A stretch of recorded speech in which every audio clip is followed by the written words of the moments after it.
రాజకీయాల్లో తెలుగుదేశం పార్టీలో కీలక పాత్ర పోషించిన ఎర్రన్నాయుడును రోడ్డు ప్రమాదం బలి తీసుకుంది. ఎమ్మెల్యేగా, ఎంపీగా, కేంద్ర మంత్రిగా ఎన్నో పదవుల్లో పనిచేసిన ఆయన ప్రజా సమస్యలపైనే నిత్యం పోరాడేవారు. ఎర్రన్నాయుడు మరణం తీరని లోటన్నారు తెలుగుదేశం పార్టీ నేతలు.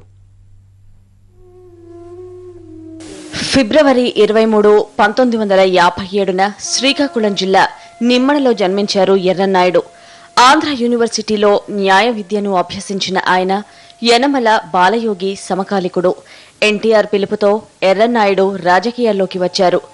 1983లో శ్రీకాకుళం జిల్లా హరిశ్చంద్రపురం నుంచి తొలిసారిగా ఎమ్మెల్యేగా ఎన్నికయ్యారు. అప్పటి నుంచి 1996 వరకు ఆయన 4 సార్లు శాసనసభ్యుడిగా కొనసాగారు. 1995-96 మధ్య చీఫ్ విప్గా పనిచేశారు.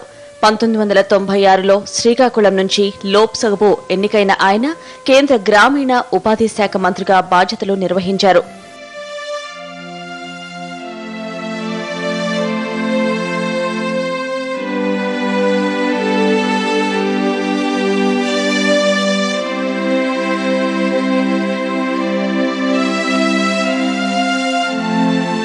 పంతొమ్మిది 99, 2004లో జరిగిన ఎన్నికల్లోనూ శ్రీకాకుళం నియోజకవర్గంలో విజయం ఎర్రన్నాయుడునే వరించింది. లోక్సభలో తెలుగుదేశం పార్టీ పార్లమెంటరీ నేతగా వ్యవహరించిన ఎర్రన్నాయుడు పార్లమెంటులో కీలక బాధ్యతలు నిర్వహించారు.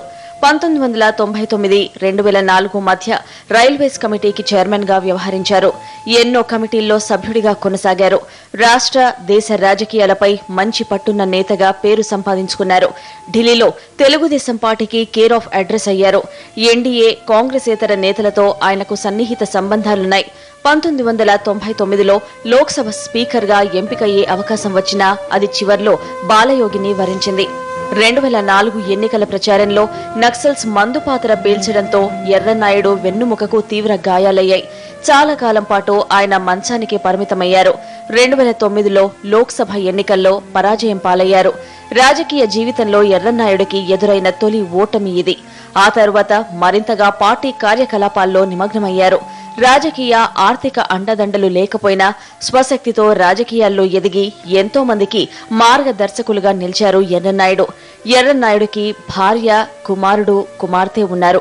శ్రీకాకుళం జిల్లాలో టీడీపీకి అన్నీ తానే నిలిచిన ఆయన మరణాన్ని పార్టీ కార్యకర్తలు, నేతలు జీర్ణించుకోలేకపోతున్నారు.